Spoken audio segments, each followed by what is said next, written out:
Welcome to Classroom 5.0, a podcast that uncovers industry insights, cutting-edge research and practical evidence-based strategies that help us all to imagine and design learning environments and pathways for this ever-evolving world so that together we can best support the next gen to uncover and deliver their unique potential. This episode has been recorded from our hometown of Port Macquarie, which we're grateful to share and enjoy alongside the traditional owners of Beer Pie Country, whose ongoing cultures and connections to lands and waters we celebrate, and whose elders, past, present and emerging, we pay our respect to. Hello, I'm Mariane Power, co-founder of the Posify Group and your host again for today's episode of Classroom 5.0. We are in studio with my good friend and producer of the podcast, Clint Ranse. It's so good to be in here with him live and joining you all today.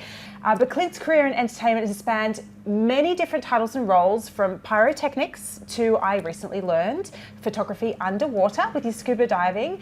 And he's been the go-to guru for some names in the entertainment industry you might be familiar with, like Kiss, Christina Aguilera, Beyonce, Slipknot, the list goes on.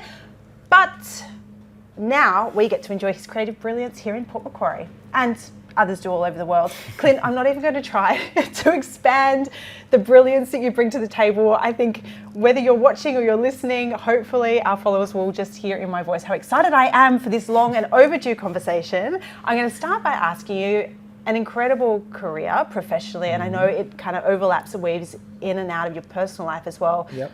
What have been some of the highlights?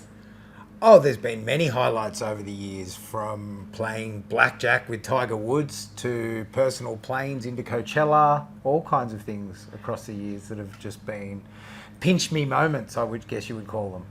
Pinch me moments, I like that one. You haven't described them as that for me. He's being very humble. I knew this would happen because I read Clint's bio, and you and I have sat down and had many a conversation and many a laugh, and behind the scenes, you know, if you're not watching right now, we're in Clint's studio, which is awesome. It's just the best setup here. But also, you know, just over a coffee, and there's more than just a couple of pinch me moments. Take me through how on earth you came to find yourself into the entertainment industry. The story of me getting into the entertainment industry is very different. I came from a family that was all carpenters, so every generation had carried a carpenter with them. Wow. I had basically done the level of completing my apprenticeship by the time I was 12-year-old, and just I didn't want to do it. It wasn't something that inspired me.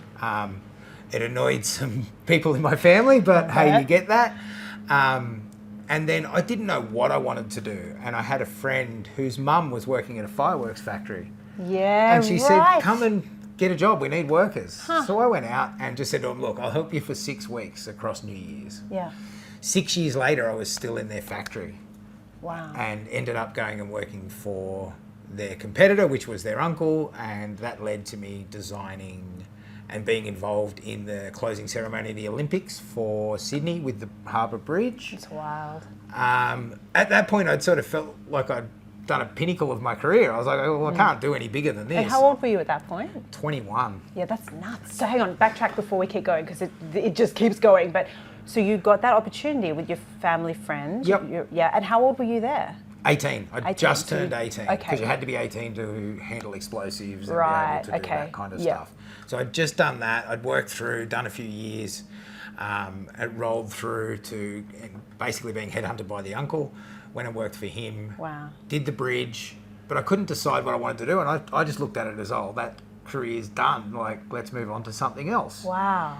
And it just so happened that WCW Wrestling came to Australia. And they'd sold them as they could provide everything in Australia. Okay. And then sent me down. Well, at that point, indoor fireworks in Australia was non-existent. Gas flames in Australia were non-existent. So when they got here, they were like, okay, cool. They told us you have everything. And I went, no, we don't. I guess I better get making. Wow. I'd learned enough on the chemical side for making large-scale fireworks that I figured a way to make small-scale and have them indoors. Wow. And that generated some great contacts for me within the industry, because I basically saved what was a major part of their show. I couldn't quite get the gas flames built in time for a show in a week, but I managed to get them brought in about a year later.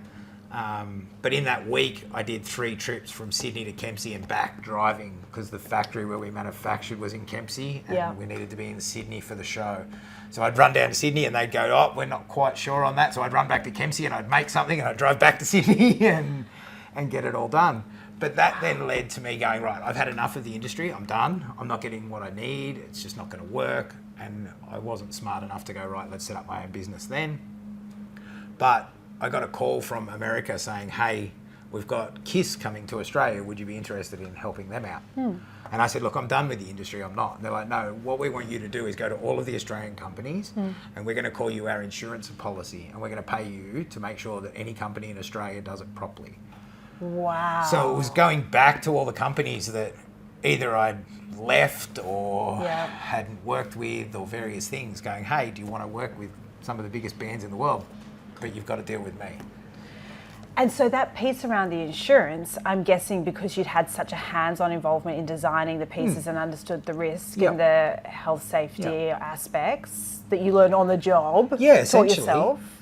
And so you were kind of the overseer of everything going on? Well, essentially then I would go to the companies and say, hey, I need you to quote how much to do this, this, this, this and this. Right. But instead of manufacturing stuff here and everything, I started exporting explosives from the US to be able to do it in here, and they would then cover, because I didn't have the licenses to import to Australia, I'd make them build it all into their packages of their quotes, and we would then ship 3 months in advance to get them to each country.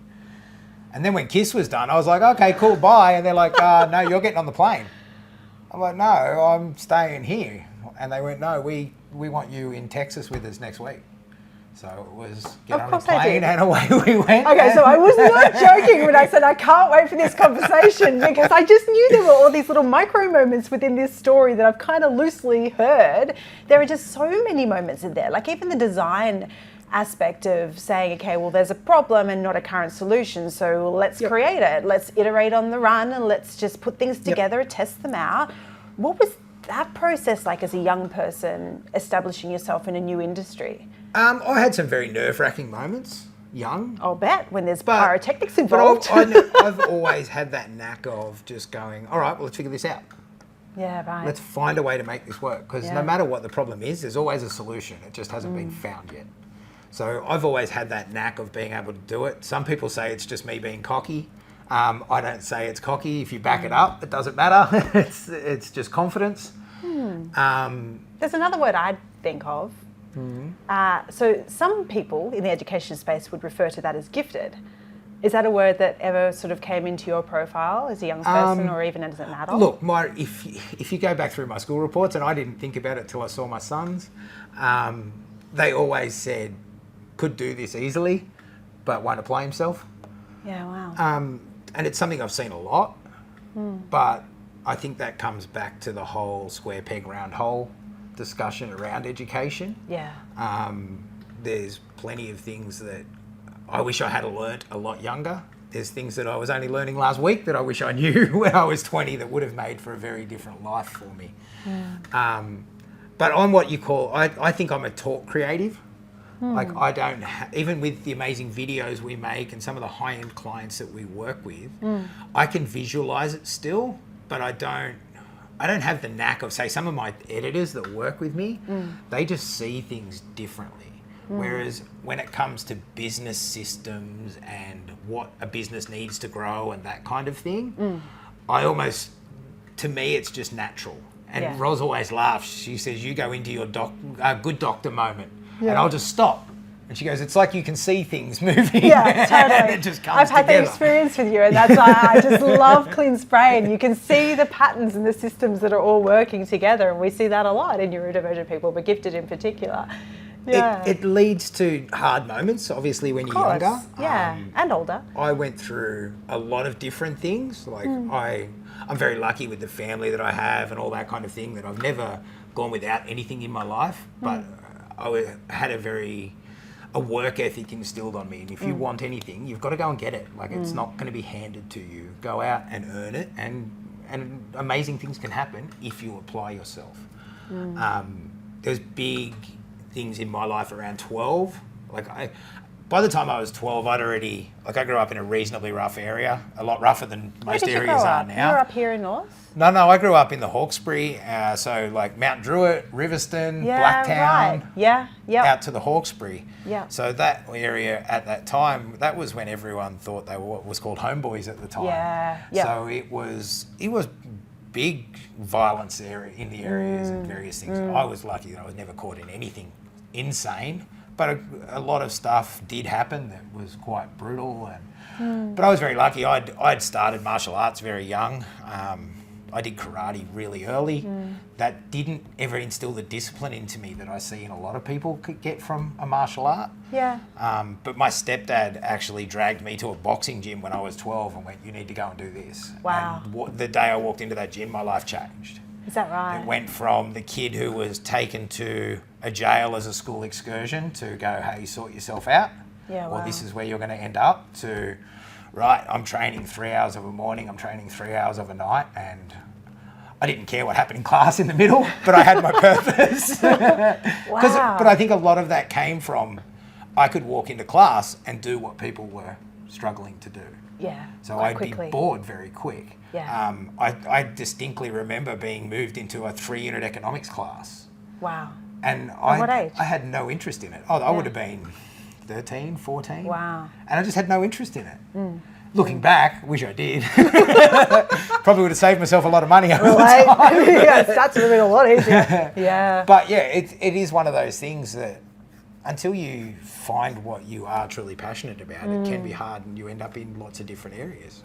And you're quite a multi-passionate person, I would say. Oh, very much Your so. passion hasn't seemed to have been talking to you stuck at any one point in time specifically to one area. Pyrotechnics and working with bands was my career. Yeah, That was where I was meant to go. And for a good 10 years, 12 years? I did nearly 15 years. Yeah, I always say the thing that I was put on this planet to do was boxing. I couldn't do that. Like I was meant to have done representative boxings and all various things and got pushed really hard, but What stopped you? unfortunately there was just things that it wouldn't allow it to happen at the time. Okay. So we just went, okay, cool. Like I love it, but it's not going to be a career. Yeah. And let's be honest, look at what else I had going on. But I was like, okay, Yeah. well, I can't train for boxing at Olympic levels and all this kind of stuff when I'm trying to design harbour bridges and all this kind of stuff. Like it was... It's a little bit of a swap out Yeah, there. so I was like, okay, cool, it is what it is. And we Yeah. just went on with it. But the second thing was I became a Mr. Fix-It almost for touring. So when a band was having issues with their pyrotechnics or various things, I'd get a call and I'd go in and fix it. And I could always take a system and go, right, why are we doing it this way? Let's turn it around and do this, this, this, and this, and make it easier on the band, safer on the band, easier on the crew. It could cut down on crew numbers required, so basically cutting down on the bottom line, increasing profit margins for people. So that was my career. But having grown up without a dad per se, when my wife rang me and told me she was pregnant, I walked straight into, I was on the Cirque du Soleil Michael Jackson tour at the time, and I walked straight into production and said, I'm not coming to Mexico in 8 months. Wow. They went, why not? I said, my wife's pregnant, I'm done. And they went, okay, cool, we'll catch you in Spain later. And I went, no, you don't understand. Wow. I quit, like I'm done. The company that I actually worked for was in Canada. They rang me 2 days later and said, we heard you've quit the tour. Look, go home, have 6 months, and then we'll work out what tour you're going on next. And I went, no, you don't understand. I'm done. Wow. I'm not, it wasn't an option to me to be overseas for 11 to 12 months of the year while my son grew up at home. That was just never going to happen. I was always going to be home for him. Like I've built this whole business around the fact of everyone knows Friday at 3 o'clock, don't call me. I've picked my son up from school and I'm at the beach. Like unless it is something's on fire or something's fallen apart, I'm not going to answer. Like, this business is built around that. So let's go back to that, that's so significant. What a massive choice. And I imagine there were lots of little points along the way that contributed to that, coming to that particular moment.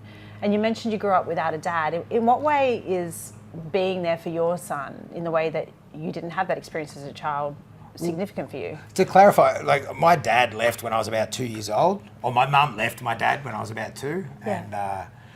And I had an amazing life with my mum. I have a huge respect for single mums in that way. I was very lucky my grandfather and grandmother stepped in and played a huge part in my life. I think part of the way I am is because I was partly brought up by an old school World War II farmer veteran that was no nonsense and tough as they came.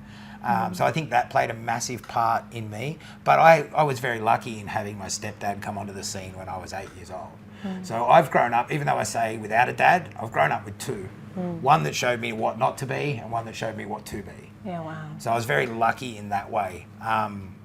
But it was just not a non-negotiable for me that I had to be home with my family.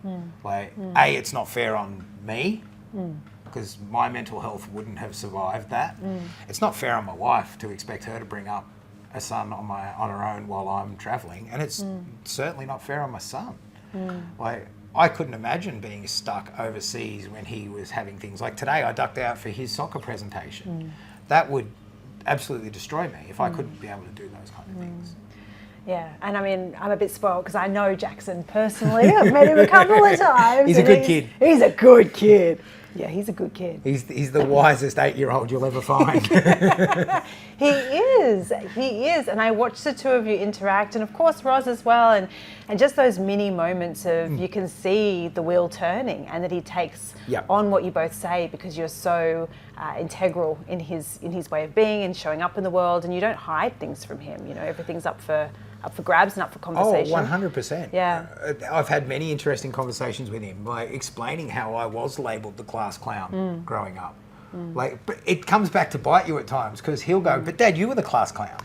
Yeah, but mate, I want better for you. Like I live by he always says he's going to grow up in my footsteps. Like his plan is to run the MVP Dubai office. But I've always said, mate, I'm paving the path to here for you. I want you to go to here. Yeah, wow. Like you will continue past where I will ever dream of going. And he gets that. Like he's got a new business that he's working on at the moment at 8 where he wants to put people's bins away for them. So he'll charge you $2 and he'll come round and he'll put your bin away for you so you don't have to think about it. Brilliant. Yeah. As somebody who's not very good at remembering things like dates because of my ADHD, sounds amazing. I started talking to him about, okay, cool, well that's great, but your target market actually half the time doesn't put the bins out. So you need to work on going and putting their bins out the front for them rather than putting them back away. Do you know what he needs? He needs a series of education videos about bin. Yep. Bin time management, I think. Well, a friend of mine's actually just built a thing for his house where it's a little calendar that's light driven and it turns red when it's red bin week and yellow when it's yellow bin week. That is brilliant. There's all kinds of stuff out there. But yeah, for an 8-year-old, I was very happy to hear him talking about wanting to do that kind of stuff. He's taken on the entrepreneurial spirit. Yeah. I know there are going to be listeners saying, hang on a second, we got as far as Kiss over in the States. What happened next? So take us back. So we've kind of got a little gap in there, right? So we've gone overseas, working with Kiss. And then 15 years of entertainment I've worked industry. with all kinds of bands across those years. Anyone who was big in music in that 10 to 15 years. And so specifically the music music industry? It was always music industry for me as my passion. Don't get me wrong, I did all kinds of things from New York Times Squares and everything else in between, like large events. I've done Super Bowls, I've done all that kind of stuff, but the music industry was where my heart was with it. How did you figure that out? Watching shows, funnily enough. Like I could watch a show and I'd go, cool, that would be a great moment to do this with effects. And so I developed that ability pretty quick. And I think it's because I knew everything right down to the chemical background so that I could actually work out how to do it and do it safely. And it built great respect for me with all of the artists because I would sit down with an artist before it and I never got starstruck. It's just not one of my things. Everyone always used to say to me, did you get their autograph? And I'd go, yeah, on my paycheck. That's the only one that matters. I love that. Because it just wasn't something that I was ever worried about. Like, they're humans. So I remember sitting down with certain artists at times and going, look, I don't care what you say, do, think. I'm in charge of what happens here. And you need to respect that. If you don't, then I'm going to go and I'm going to leave you with the guys that don't really know what they're doing. And every time they would respect that because you would talk to them as a human rather than being starstruck and wondering what they were actually worrying about what they'd say or am I going to get fired? Well, I've never once in my life worried about will I get fired? Because if you're going to fire me, then you haven't seen my worth to begin with, and I'm happy to move on. Like, I want to riff on that worth, right? And particularly with this question around the entertainment industry and the creatives in general. What position or role do you think that sense of worth or that sense of identity fraction maybe has? It definitely plays a massive part. I think it's changed a lot. Looking at it purely from an entertainment industry side, because that's where I can reflect on it most. A lot of people left the industry during COVID. But a lot of people, there was also a big mental health there. As we discussed a bit earlier today, there's almost in the entertainment industry a PTSD of sorts, because you go from the highs of the highs, like standing in front of 100,000 people in a stadium that were absolutely losing their mind at something that you just done, to going home and you're sitting on your couch and you can't find anything to watch on Netflix.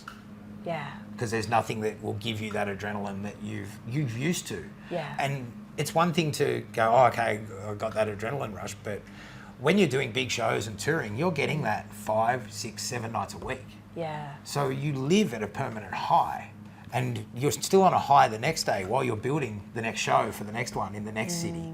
So you live on that high, and then you come home and there's all kinds of issues. Roz used to tell me that I'd come home and I'd turn her world upside down. Wow. In what way? Because she would be at home doing normal life. Yeah. And working and going to the office and doing all kinds of stuff. And I'd come home and go, well, I'm home for a week. What are we doing?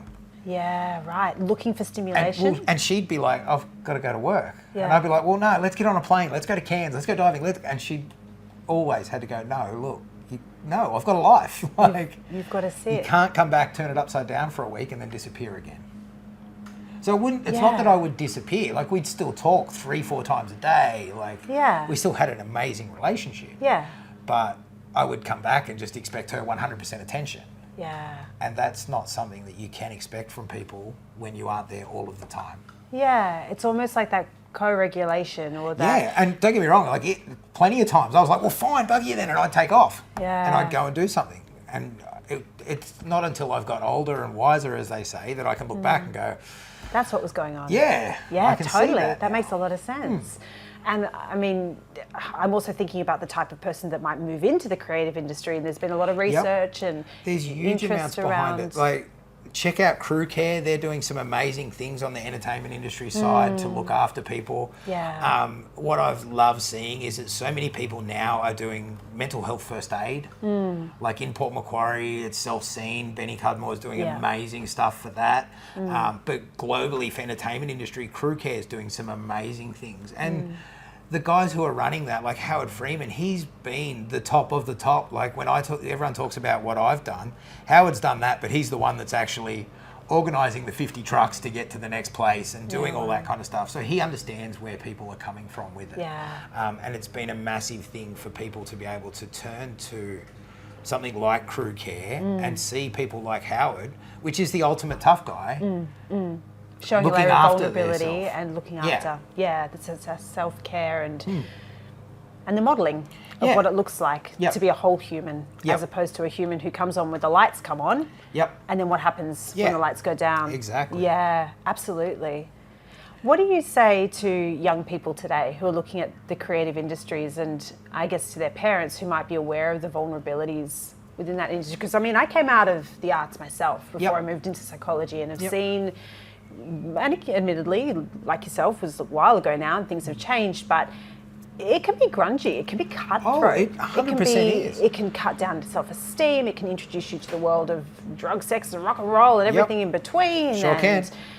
You know, it's such a, I guess, a highly vulnerable place for a young person with a developing self-identity. What can we do to keep encouraging that creative expression and safeguard our young people? One of the major things is for parents to understand if their child's getting somewhere in a creative industry, they're doing that through hard work. Yeah. Because there's, like, I talk about it with video now. There's 50 kids that have got better video cameras than me and can make amazing videos. So they're competing against that. So if they're actually getting work over the top of them, they're doing it through hard work and being a good person. So don't put them down on you wasting your time in an arts industry. Yeah. I can tell you now, I made more money doing what I was doing, travelling the world, than most doctors and lawyers and everyone would dream of. Don't get me wrong, I don't have it anymore. But that's through some of my own decisions and various things. And you're also an incredibly generous person. Well, that's a whole nother ball game. That's a whole other ball game. But if they're getting somewhere, support that. Don't go, oh, you're wasting your time in an arts industry.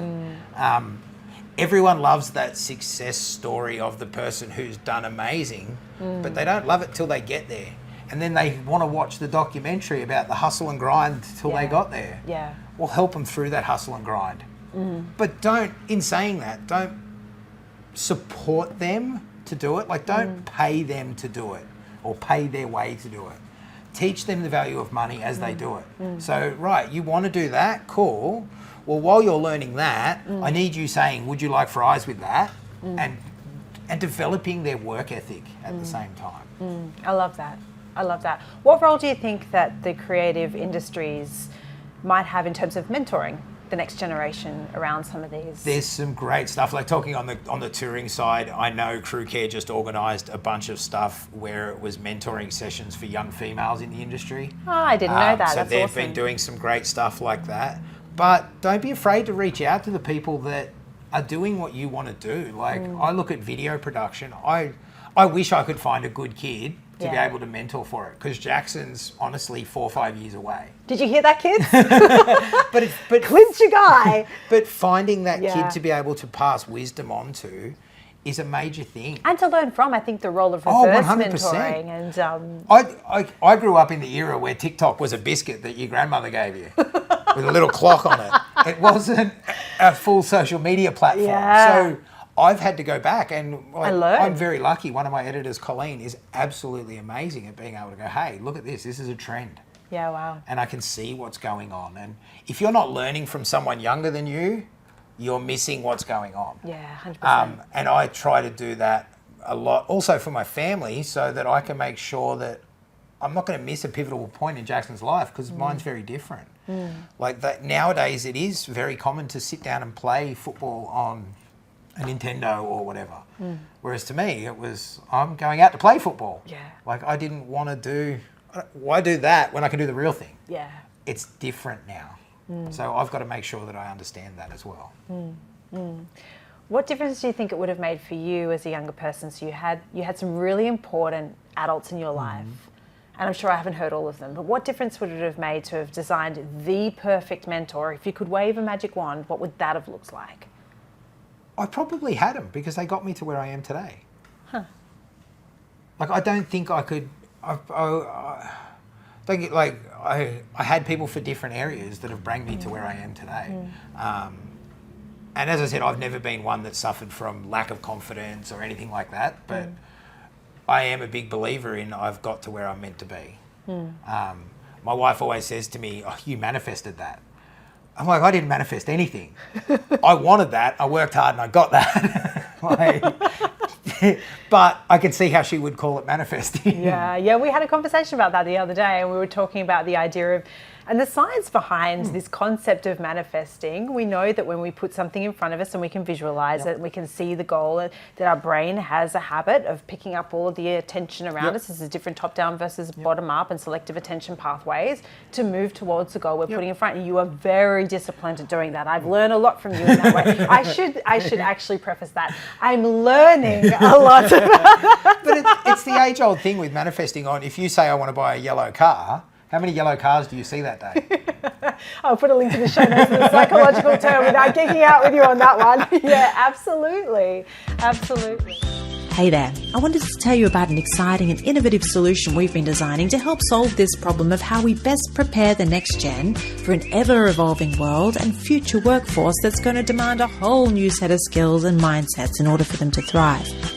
The Posify Academy is Australia's first student-led, evidence-based and curriculum-aligned wellbeing and career development platform, helping young people aged 10 to 14 uncover and deliver their unique potential.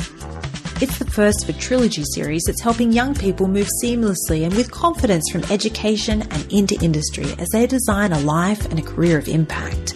Teaching skills like communication, compassion, creativity, critical thinking, agility, curiosity, resilience, problem solving, all those human capability skills that we talk about here on this podcast, and connecting them with a sense of purpose.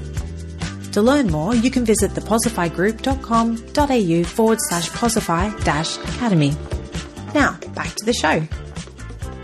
And so I'm just thinking about our teachers and you and I having come out of the creative industries and lots of our colleagues and friends, and how gutted we all were when the creative arts, a lot of the subjects were slashed, particularly in New South Wales in the curriculum, timetabling. And I think there was also a little bit of a general thought bubbling that maybe the creative industries aren't as important as sticking to more of those academic subjects. Yep. What did that mean for you at the time? Look, it's funny. Everyone talks about the other subjects being more important and various things. But when the world goes bad and everyone needs a fundraiser, who do they turn to? They turn to the creatives. They do. Because we're the ones that can actually pull thousands of people into a stadium. Like, don't get me wrong, there's nothing wrong with maths and English and all that kind of stuff, but you're not getting 100,000 people to turn up at a stadium for a maths lesson. So when it comes time to raise money to fix from bushfires, from floods, from all that kind of stuff, it's the creative industry that does that. So that's where I was the most disappointed with it, because I'm like, even the government turns to that. Like, we're the ones that are actually bailing everyone out, not the government. So why are you taking away the funding of creating the next generation of the people that are going to actually be there when all hell breaks loose? Gosh, I hadn't thought of it at that sort of pointy end of meaning, really, and it's that mattering piece. And I think someone once described it to me so beautifully around the value of song and poetry and dance to be able to help people to connect in with language around experiences and meaning making that they hadn't otherwise joined the dots on. And I think our artists do such a brilliant job of that. Oh, phenomenally. Yeah. And that sort of leads me to my next thought, and I'm curious to hear your thinking around this. How much of that do you think is innate? And even if it is, where is the role of shaping that from a skill development piece, and why is there still the important advocacy work around supporting the arts? Well, I think a lot of that goes back to the mentoring again. Like, don't kick the ladder away from under you as you're going up. Like, the creative industry is still very young. We're still building. Like, haven't been around as long as psychology and various things. Like, there's been paintings, there's been all that kind of stuff forever, but the creative industry that I know is only young. So, like, I was the first generation, I was the first real Australian to be going and working internationally on the touring scene. Yeah, wow. Like, there was people that had done it here and there, like done little trips, but to actually disappear for 15 years and go and do it. But I think that's people kick out that ladder from underneath them in the hope of security for them, rather than looking at it as I'm blazing the trail to bring people with me. So look back and see who can you take on the journey with you. Like, if it might be a kid that you can change their life. It's a leadership position, isn't it? It is. It's something that you should always try and do. Like, for me, it's a big thing to provide as many opportunities to people as you can, and that's why I'm such a big advocate of Posify Academy and everything behind it. It's providing opportunities to people that they're not going to have elsewhere. Like, what you learn in Posify Academy and other areas of life, you're not going to learn in school. As I said, I was the kid that was always told I could do amazingly.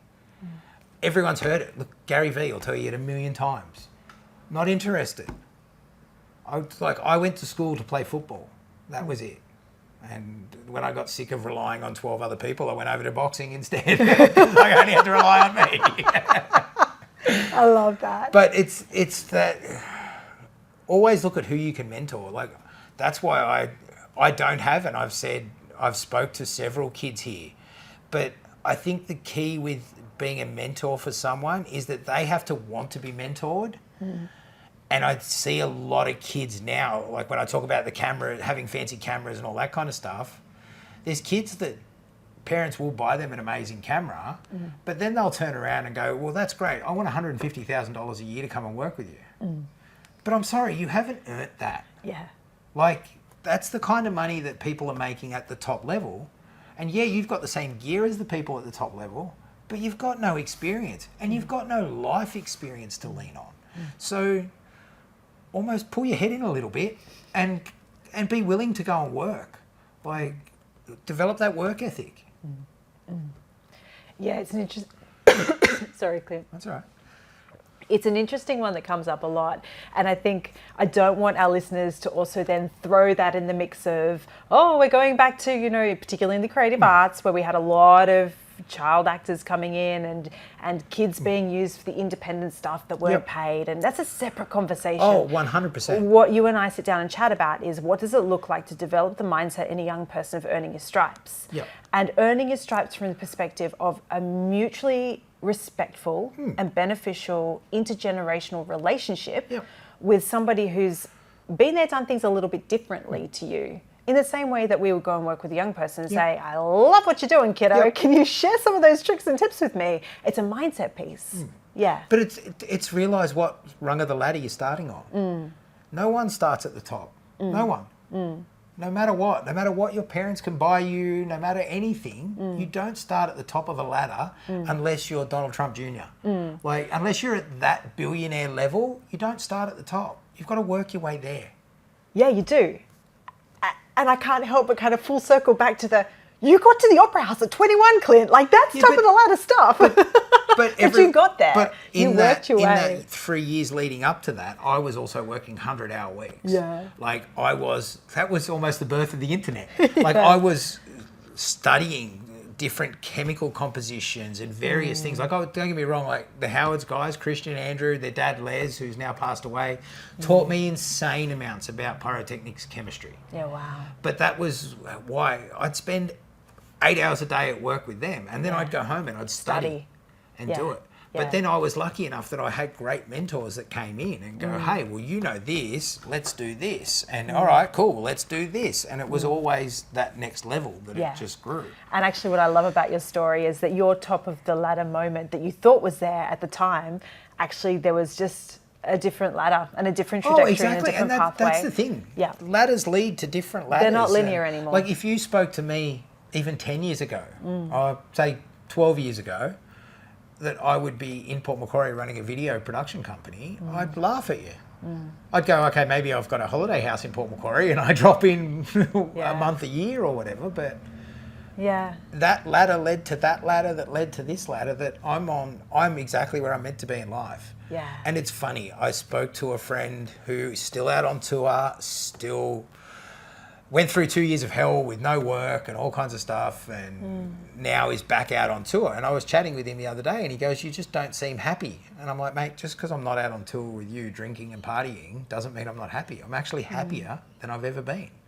But it's an internal happiness. It's not a smile, if that makes sense. Like, I'm happy to my core. Yeah. Like, I know I'm exactly where I should be in life. Like, I ended up coming to Port Macquarie. I've met some absolutely amazing business people to work with.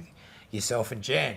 David Gray's been phenomenal to work with. Like, he's just got that mindset like mine where you can see him stop and think. And it's like, okay, we're on this tangent now and away we go. But I love that because I love exploring where that tangent goes. Yeah. But just ducking back to the it's almost a knowing your worth thing that to finish off on the point we started early and then we sort of led to before. For the kids coming through, I'm not saying go and do work for free. There's a time and a place for that as you're building your own business. But if you're going and working for a business, it's not up to that business to be built off you doing your hard work. If they're building their business, they've got to be willing to pay you to build their business. But don't come in going, I want 150 grand a year. If you're sweeping the floors. 100%. I could not agree with you more. I want to close out with you on this concept of success and what that means for you personally. And I'm particularly thinking about, the old story that we have around ladders and around hierarchies and around that trajectory of you go to school, you leave school, you head to uni, you get your degree, you get your job, you work up the ladder, you become the CEO, and then what? You die, maybe? And I think we can all commonly accept that that's kind of being dismantled. But for you, I'm so curious, what does success look like for you at this point in your life? I talk about success very often with Jackson because Jackson's very, I have to win. Like he's as goal-driven as you can get. Yeah. I've had to almost pull it back with him. But to me, success is to be better every day than I was the day before. I don't look at an end goal because I don't know where that end goal is. Like I always said I'd be lucky if I made it to 80. I'm 43, 44, something like that.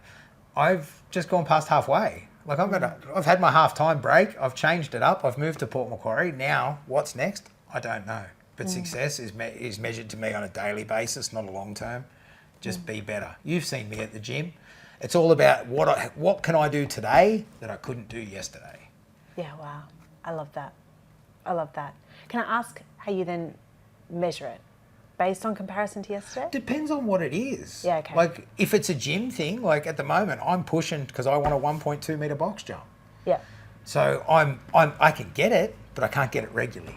So Yeah. for me, that's a straight up metric.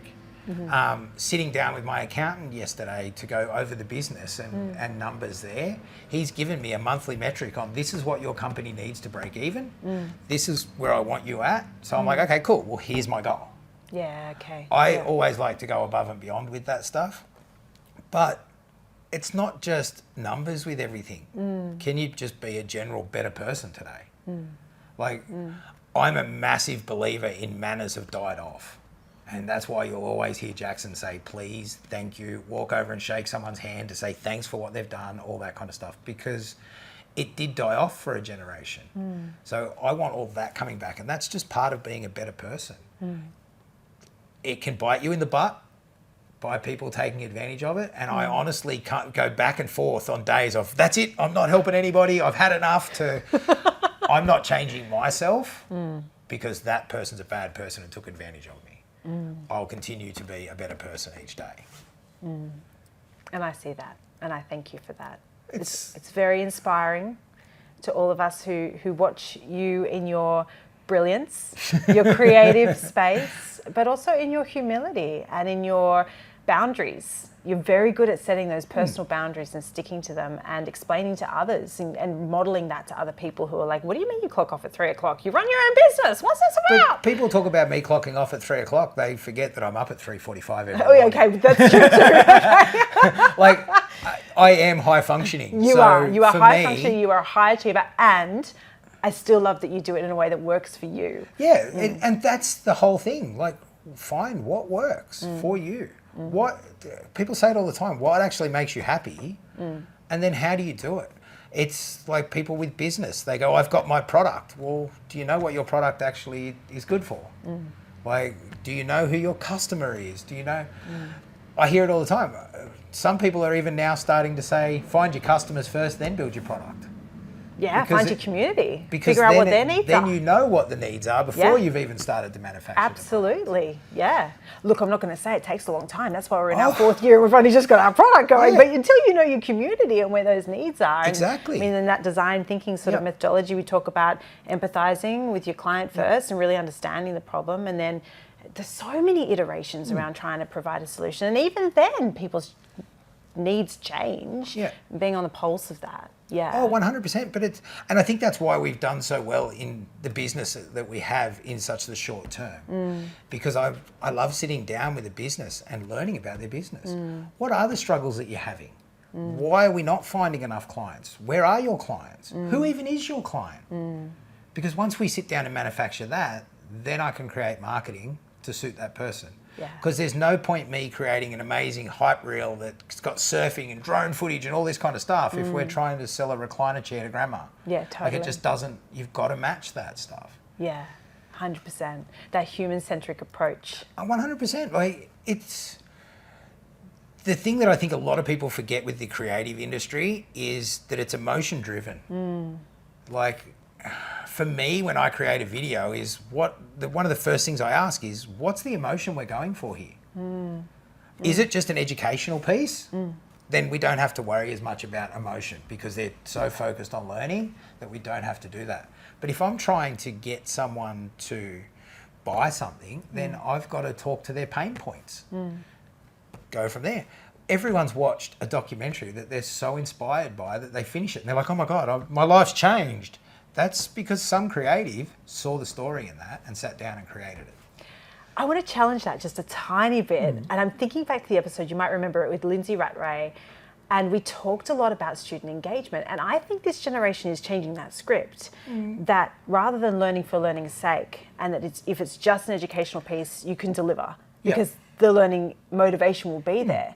I think this generation is demanding storytelling in every aspect. I think in a way that it is, but that's on teachers as well. That's not just that's keeping your kids engaged. That's the age-old 6 + 6 = 12. Or if you've got 6 cookies and 6 cookies, how many have you got? Like it's giving them something that they're interested in to do it. I guess when I look at educational pieces and I say that kind of stuff, it's more so adult course driven now because I do a lot of work with course creators for, okay, cool, we're going to teach how to do knitting. And they'll sit down and teach it. Because they've come into the course with that intrinsic value in the first place. Don't get me wrong, we just finished an amazing barbecue course. Yeah. My whole goal with that was to make people finish that course hungry. Yeah, nice. So they were like, I have to cook this food now. I love that. Yeah, because it's one thing about learning, and then it's like, does your learner actually translate that into action? And I think that's where the place for emotion is. I'll be really interested to hear from our listeners as a bit of a follow-up piece. You know, what are your thoughts around the role of storytelling and engagement with learning? You know, not just in the children's space, but in the adult learning space as well. Because I think unless we as adults change our mindsets and our thoughts around, you know, how we work, how we educate, how we lead, we're not going to support the next gen. But I think that also comes back to the square peg round hole thing. Everyone has their own learning style. For me, I can put a TV show, like an educational movie on and set up my studio while that's playing, and I can absorb that and hear that. Some people look at me and go, how can you do that? How do you do that? But I can look at them and go, how do you sit down and read a book? Like, this is why we're friends, Clint. Like, I can't. One of my business coaches has just challenged me to read a book. And I said, tell me when it comes out on Audible. And he goes, no, it will take you 10 minutes a day. In 2 weeks, you'll have read it. I said, mate, if I had more than 10 minutes more in my day, I'd be further through your course. Because I don't have time to sit down and do that. My learning style isn't that. And that's where I think creatives and such can also help with that. Learn what your learning style is. Mine is just absorption. Like I need to hear, see, feel, do that. I'm not a sit down and read a book. And that's where I think storytelling comes more into the educational side. Whereas if you're sitting down just to read a book on pure facts, like you are science driven, then you don't need the story because you've got the end goal as your thing.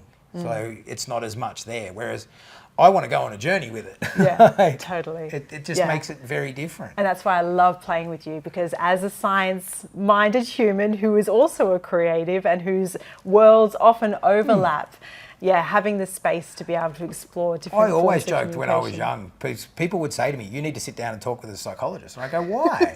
I've done that. I don't need them rocking in the corner while they try to figure out who I am. That's why we have tapping. That's why we have tapping, Clint. But it's not that. It is being comfortable in who you are. 100%. And once you learn your learning style, the world's at your feet. Like, everything is there to learn. We're at an information age where everything is there. If it's not on Google and YouTube, someone's created a course about it now. Like, you can learn literally anything. Look at during COVID. Harvard was putting degrees online that you could go and do. Yeah, everything is at your fingertips. It's all there. Whatever you want to do, you can do it. It's, are you willing to do the hard work to enable you to do it? And I do want to put a caveat into what Clint just said, so that there is absolutely no misunderstanding, because I know your significant value of mental health treatment is that psychology might not have been your path, but working with people for other learners is their path. So if anybody, particularly we've touched on some big topics today, it is around mental health, around the entertainment industry. You know, find what works for you and have conversations with people around what is going to work and what your options are. And we're going to put a link into the show notes about all the different mental health available options here in Australia. And if you're listening from overseas, then definitely chat in with your community groups as well, because it's a big important topic. There is no weakness in talking to people about what you need to live a better life. If there's something going on inside you that doesn't feel right, someone else has experienced that. Like, talk to people. There's people out there that study this and know more than we ever will. That it's just, there's no shame in reaching out to people for help. I reached out to a friend yesterday just because I noticed a shift in his social media to, hey buddy, are you actually all right? And I ended up on the phone with him for an hour. Yeah, wow. Because he was just having that day. I've learned to notice that stuff. Don't get me wrong, like, I sound like I'm this big confident person who goes and does all these amazing things. I do that with the backing of a team. Like, I've built my people around me to enable me to be able to do that. Yeah. I've had my days, like, going back, 5 years ago now, me and Roz were done. We'd both given up. And it was through us going and sitting down and talking with someone to go, hey, what do you actually need? And what do you actually need? Yeah, wow. That it saved our marriage. Having that mirror and that space to really prioritise what's going on. Yeah. And say it out loud. That's what I mean. There's absolutely no shame in it. I've lost way too many friends that I didn't reach out to in time, or they didn't want to put their hand up, and I don't want to see that. Like, it just shouldn't happen. There is people to talk to. No matter who or what is going on in your life, there is someone who cares about you. Well, thank you for being the person that cares for others. And on that Try. note, well said, sir. If you could wave a magic wand, you know I love to close out with this question. And change something in the world for the better, for our next gen, Jackson, my little ones in mind, all the little ones. What would be different in our world moving forward? It is a tough question. What I think would be best for the world rather than individuals is just go back to the old school. How would that make me feel? If someone did that to me, how would it make me feel? Would I want someone to do that to me? If you have to ask yourself that question, then you probably shouldn't be doing what you're doing. Like, you're probably hurting someone in some way, shape or form. So just stop and ask yourself that question sometimes. I'm very quick to go, hey, I need, and it sounds like I'm yelling at people, but that's just my passion in life for things. But I always get told, hey, you've really upset that person. So I've learned now through asking myself that question, how would it make me feel if someone was to yell at me about that? So that would be my thing. Like, just have more compassion and think, how would it make you feel? That's beautiful. What a note to end on, Clint.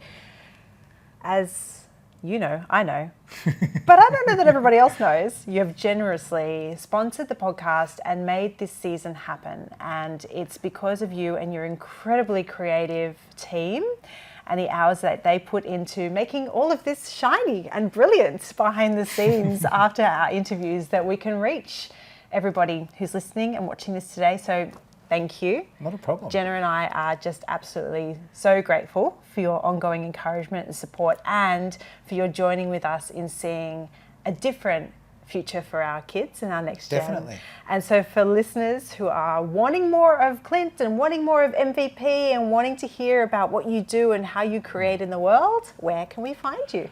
If anyone wants to chat, you can book what's called a strategy call with me on my website. Well worth the effort. I can personally endorse that one.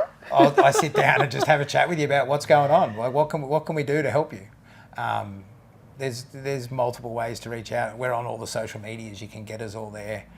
But just jumping back quickly, the reason that we want to sponsor you guys is because we do see the potential in what you're doing. So as much as you say for people to reach out to us, I want to make sure that everyone understands, if you're watching this, if a small company like mine can get behind such a great cause like this, then let's see some of the people that can actually make a bigger difference get behind it and sponsor you guys. Oh, You're going to make me cry now. We better turn the camera off. All right, that's it. But it's that whole be better the next day thing. Like, what is your company doing to change the world? Well, at the moment, my company's trying to invest in Possify to help them change the world. Well, we will take that with no small amount of responsibility, and yeah, we'll change it together, hey? Sounds good. All right, listeners, thank you for joining us for another episode. If you enjoyed today's episode of Classroom 5.0, where are we at now in the world? Please share, throw comments, of course, leave a review. Those reviews we do personally read and respond to, and they make all the difference in knowing what you're wanting to learn about and how, based on today's conversation. So thank you again for joining us. All of the links to today's resources and tips, people that we've talked about, will be in the episode show notes as always. And until next time, we'll be seeing you later, alligators. Thanks again. Bye. Classroom 5.0 is brought to you by the Possify Group, a socially conscious education company arming the next gen with a sense of purpose and the future skills they'll need to thrive in this ever-evolving world. Your ratings and reviews really mean the world to us, so if you loved this episode, please let us know and share it with a friend. We'd like to say thanks to our editing guru, Clint Ranse, and his team at My Video Producer, who helped us put this show together and who have kindly sponsored Season 3 of Classroom 5.0. And for today's show notes, links, and more episodes just like these, you can visit thepossifygroup.com.au/podcast. Thanks for helping us imagine alive the future of learning, work, and leadership. We'll see you next time.